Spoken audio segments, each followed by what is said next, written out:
Hey gang, this video is a little bit different. Yeah, it's another grading video, and it's more in my Oddball series, and it's part 2 of the last video that I did that I chopped up to make it more, digestible, bite-sized chunks for YouTube. So in that sense, it's exactly the same, but it is different in the sense that I've been losing a little bit of faith in the YouTube because I just don't seem to be gaining any traction with the algorithm. I've been doing this for a couple of months now, and yes, I've managed 27 subscribers, but my videos are only getting like 10 views each, less than. And so this video sat for a little while. I didn't post anything for several days here, just trying to decide, do I really want to still do this? Does it matter? Does anybody care? So basically what happened is that all of these comics that you're about to see as you watch this video, they've come and gone on eBay already. Usually when I do a grading video, I post it, it's about a week or so before the books actually end up live on eBay. This time around, they've all come and gone. They've already closed. So what makes this video different is that I'm going to include the actual sale price for each of the books you're going to see. So as I'm going through in grading, maybe, get a little idea in your head of what you think each book might have sold for. And, at the end of the grading session for that book, I'll tell you what it indeed did sell for. So for the, 5 of you out there who will watch this video, let me know what you think. Is that more interesting, more entertaining, more useful for you to see the actual sale price for these books? Because I think, should I continue, I think that's what I might do from here on in. Like the unboxing videos will be posted before the book gets posted to eBay, so that you'll have a little bit of advance warning to know something is coming that you might be interested in. But the grading videos maybe I'll do afterwards, so that we can include the actual sale price, and maybe that'll be more fun and interesting for you. Either way, let me know what you think. Let me know maybe if there's something else you'd like to see me doing with this channel. Maybe the grading videos, just with or without prices, just isn't your thing. Let me know what you think. But otherwise, other than that, hey, roll titles. Let's get this pony show on the road.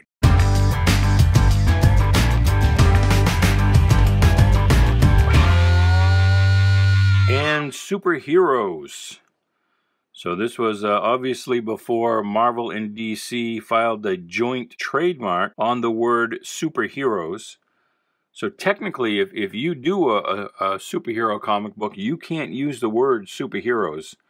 Marvel and DC own that. Now, I think you could challenge that, because I think, superhero, the word has fallen kind of in the public domain. If you show anybody, man on the street, a character with underwear on the outside and maybe a cape, ask them what that is, the first thing they're going to say to you is, that's a superhero. And so... So I think the word has really fallen into the public domain from usage, and that is one way you can lose a trademark that way. Not just from letting it lapse, but just because the word becomes so associated with a thing in the public consciousness that it becomes impossible to trademark. It's just a word. So I think you could challenge that. But before DC and Marvel did file that trademark and jointly owned that word, Dell tried his hand at a superhero team. They don't look it, but these are all teenagers who got stuck in android bodies. And the androids all have superpowers. This only lasted like 4 issues, and there is a company out there, kind of a loose affiliation of fans. I believe it's called Indelible Comics. And they have revived a lot of the Dell Comics public domain heroes. These characters have also fallen into the public domain just by virtue of copyrights having lapsed. And so there have been some recent stories done with these characters, and I think those are print-on-demand books. So if you go to Facebook and search for Indelible Comics, you can probably find that. But this has got, I think, that top, yeah, it's detached at the top staple. The cover is, so is page 1 and the first wrap. So the cover and the first wrap are detached. There are the Android bodies. They're in some kind of a future room at the museum. And you get your prototypical mad scientist and, oh no, what's happening? And they all get transferred into the bodies. And I forget what happened to their, kind of very convenient. The one female android was also a redhead. So I guess the girl lucked out.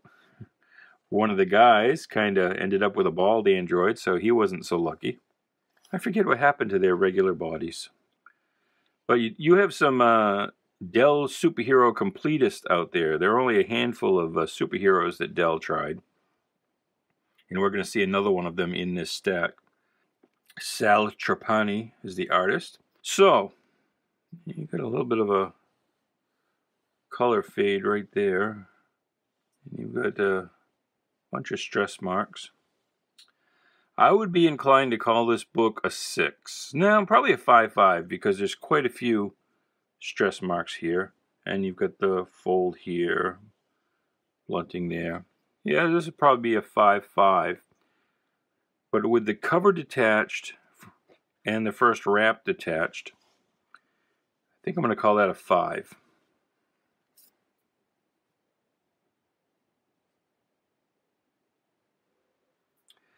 And 3D Comics, the original 3D Comics. This is a St. John comic book. It's in a little better condition than the last 3D book we looked at, and this is Tor. And it's got the same kind of folding thing, or bend, like it's just all warped, floppy for some reason. Unfortunately, unlike the Captain 3D book that we looked at in the last video, this one, because I've already checked, this one does not have, and there you can see, again, I don't know if that is faded or if that's how it originally looked. Maybe it looked a little brighter with the glasses, but again, this one doesn't have the glasses. And this is Gloria's book again, Gloria Bailey. And this is number 2, volume 1, number 2, 3D Comics. So this isn't a number 1. Oh, I lied to you. This isn't all first issues, and it's 1953. So remember in the Captain 3D, we still had the glasses. They didn't have the earpieces, and they were stapled to the front cover. But damn Gloria lost her glasses for this one. So I think I'm going to call this a 4. Now that bend you could press out. If you press this book, that bend would come out. But not much you're going to be able to do to press out all of this stuff. So I don't know what that's all about. Why is it bent like that? And it's not like it was like a hard fold, but kinked just enough. So I'm going to call that a 4.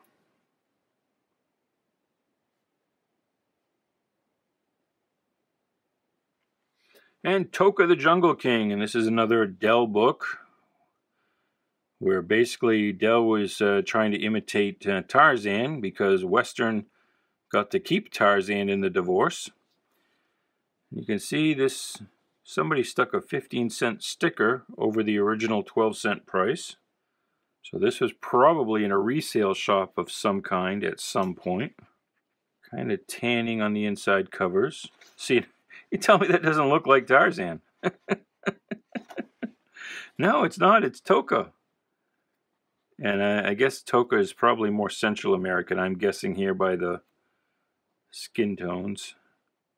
Looking for that centerfold just to see if it's tight and attached. I think I missed it maybe.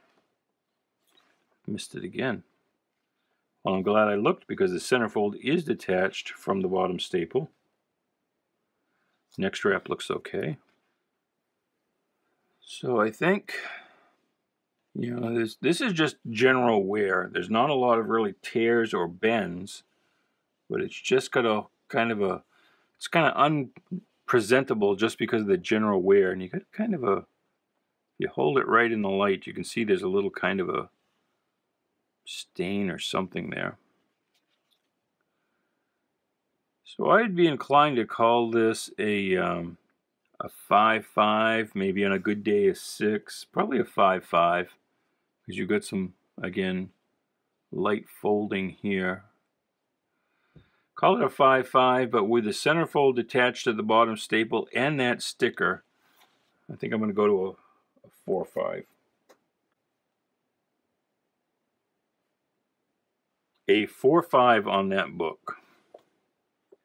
Now we come to TRAGG. TRAGG and the Sky Gods. So, when Jim Shooter revived a lot of the Western characters with Valiant in the early 90s, TRAGG didn't come along for the ride, I don't think. TRAGG, I'm guessing, was some kind of Scottish caveman because he's got this rockin' redhead here. So, just kind of like Barbara Bach in 10,000 BC or whatever that movie was, you know, and there are some cave girls who clean up nice.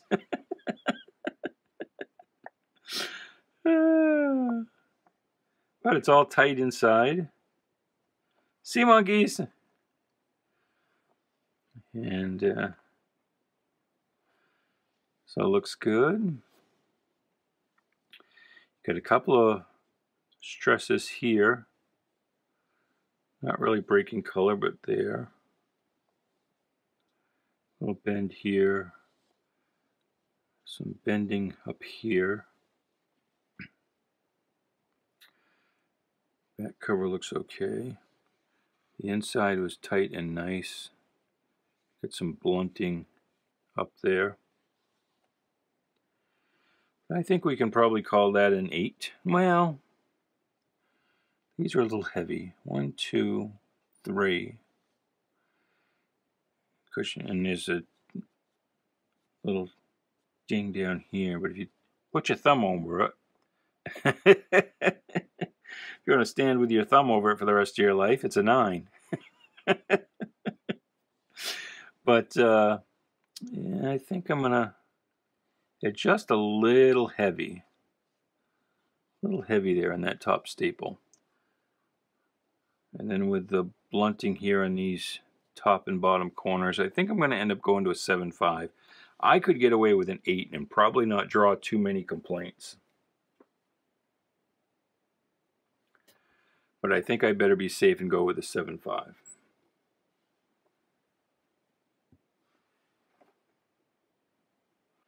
Now, I wonder if this was Gloria's book as well. Because this is a... well, maybe not. It's got a W. Because this is a mid-50s book as well, I believe. 1956. It's a big old book. But you can see that it's not all comics. You've got a lot of comic stuff. And again, some stuff that's looking kind of... I had to look up who this artist is. It looks a little like Alex Toth, or somebody who wants to be an Alex Toth. But you've got a lot of this stuff on all of the different dog breeds. The anatomy of a dog. So it's not all comics. And the comics that there are kind of narrated boxes. You haven't got much for an actual comic book story, just kind of front and back. That looks kind of Lassie-ish, doesn't it? Might even be a Lassie story. Might be a reprinted Lassie story. But I don't think it is. See, down here it's written T of D-A number 1. So I guess the A must stand for annual. I mean, this was a one-shot, but this is probably what Dell considered its annual format. So you got kind of a 1/4 inch, I'm not even going to call that a spine split, that's more just a compression up there at the top. Just some general wear. Some bending down here and up there, here. But overall, I think we can call that a solid 6. Maybe a 5.5 with that there. Let's do that, you know, and then with the writing, let's call it a 5.5. Well, you know, well, kind of torn. But you got some wrinkling here. Now I think I better go with a... Wow, I could go with a 6 though. I really could. But I think I'm going to go with a 5.5 on that.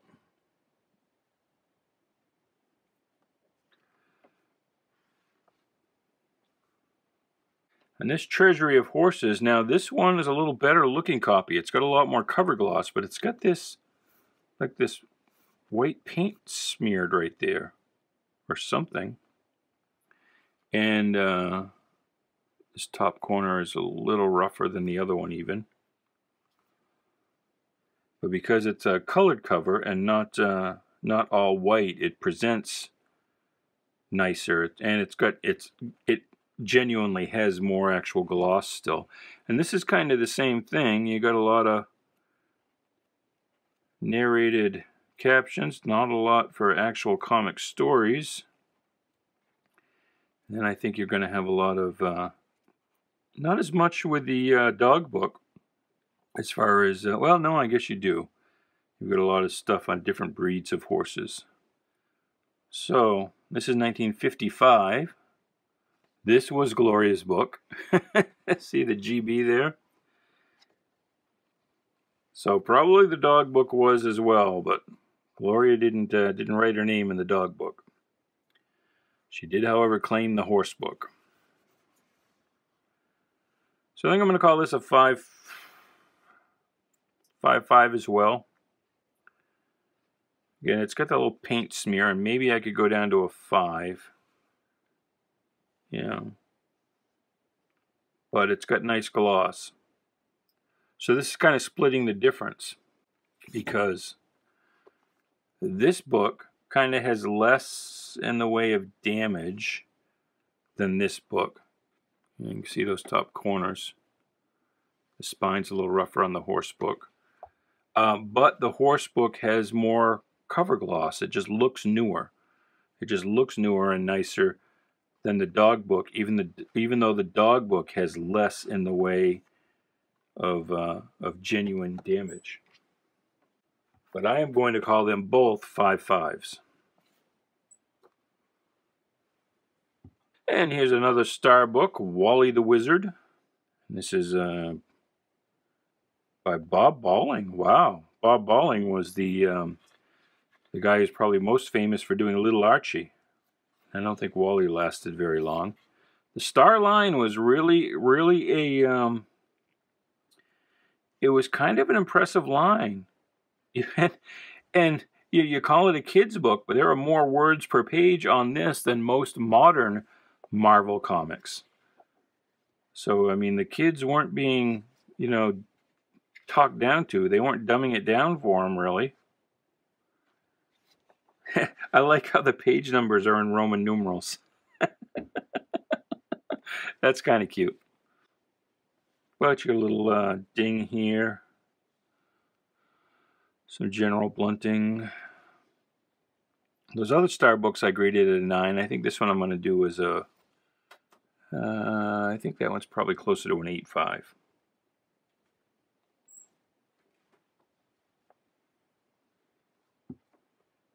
And here's a big book, a Dell Giant.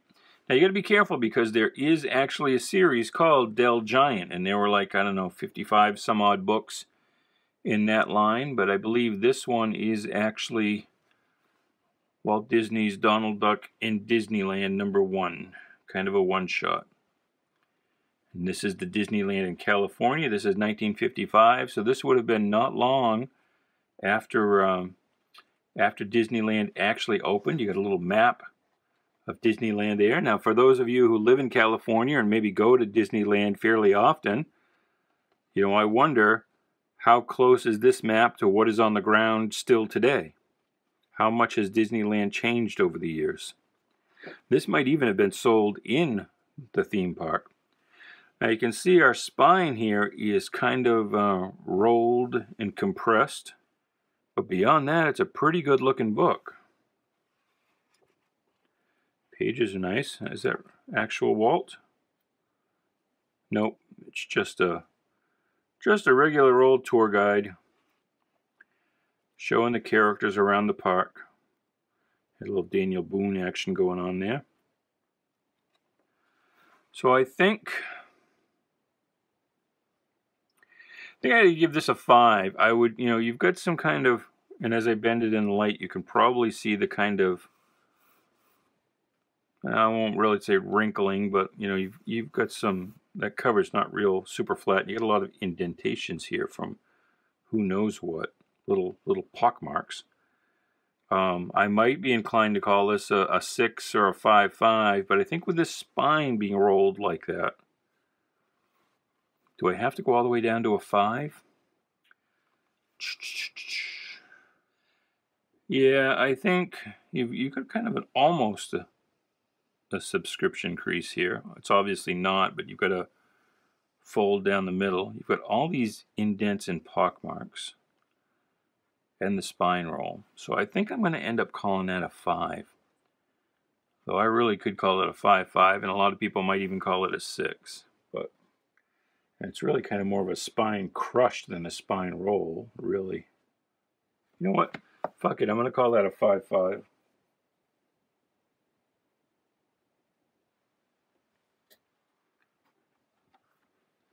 All right. Getting down to it, towards the end of this is another Dell giant, Walt Disney's Lady and the Tramp #1. This probably came out right around the same time as the movie, 1955. It's another Gloria book. Or is it, maybe it's not Bailey, maybe it's Barley. That looks like a B-A-R-L, either E-Y or just Y. Thought her name was Gloria Bailey, but it looks like that's Barley. I don't know. Gloria, if you're watching, let me know. So this has got a little bit of a tanning here to the inside cover. A little compression here. Back looks good. Spine is good. You get a little bit of wrinkling here, but no real tears there. What is this? Huh. So that looks like just bad trimming. See how the paper here was not cut real well, and you've got a little bit of extra paper. I think I'm going to call that a 6.5. Minor stain there, but I think we can easily call that a 6.5.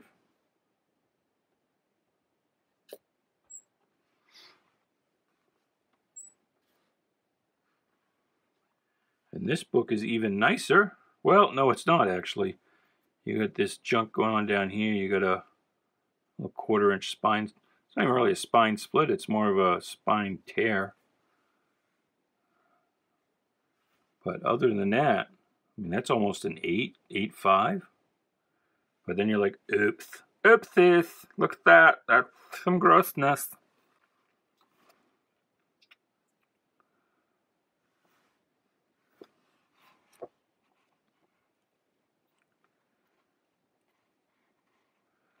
When you consider the age of this, and this is a 1959, I'm a 1967 model, and this is a lot better condition than I am. So I think I'm going to call this a 6. Yes, you have this thing here, but that's really all that's wrong with it.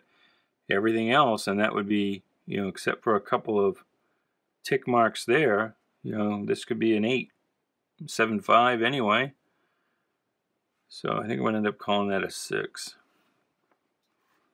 Because it's just got the one big defect.